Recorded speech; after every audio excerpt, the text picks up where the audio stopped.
తిరుమలలో పాము కాటు జరిగిందన్న వార్తలపై బాధితురాలు మౌనిక భర్త శరత్ వివరణ ఇచ్చారు.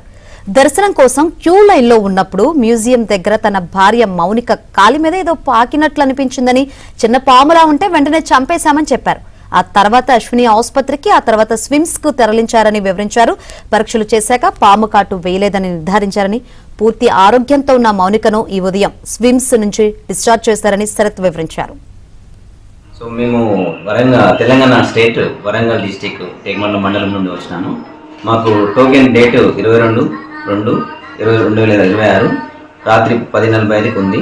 సో ఆ రోజు నేను మా వైఫ్, నాతో వచ్చిన మా బంధువులు కలిసి ఆ రోజు జీప్లు ప్రైవేట్ ట్యాక్సీలో బ్యాంక్ ఆఫ్ మహారాష్ట్ర ఏటీఎం ముందు డ్రాప్ అయినాము. డ్రాప్ అయిన తర్వాత మా వైఫ్ కాళ్ళకి పసుపు పూసుకోవాలని ఆపోజిట్లో ఉన్న కారు పార్కింగ్ ఏరియాలో పసుపు పూసుకుంటుండగా ఆమె కాళ్ళ మీద ఏదో పారినట్టు అనిపించింది. దానివల్ల ఆమె భయపడి బయట ఏమన్నా చేసిందేమో అనుకొని భయపడినాము.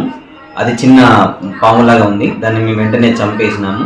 ఇమ్మీడియట్లీ మా మిసెస్ని లోకల్ గవర్నమెంట్ హాస్పిటల్కి షిఫ్ట్ చేసినాము. అక్కడ వాళ్ళు ఎగ్జామిన్ చేసేసినారు. అపోలో వాళ్ళు కూడా ఎగ్జామిన్ చేసినారు. బట్ వాళ్ళు బయట ఫైండ్ చేయలేదు. మళ్ళీ అది స్నేక్ క్యాచర్తో కూడా వాళ్ళు మాట్లాడేసి నాన్ వేనమస్ అని కన్ఫర్మ్ చేసినారు. But anyway safe side admit చేయమని డాక్టర్ అడ్వైజ్ చేసి కింద తిరుపతిలో సిమ్స్ హాస్పిటల్లో అడ్మిట్ చేసినారు. నిన్న రాత్రి 11 గంటలకు అడ్మిట్ అయ్యి ఈరోజు 5 గంటలకి మేము డిశ్చార్జ్ అయినాము.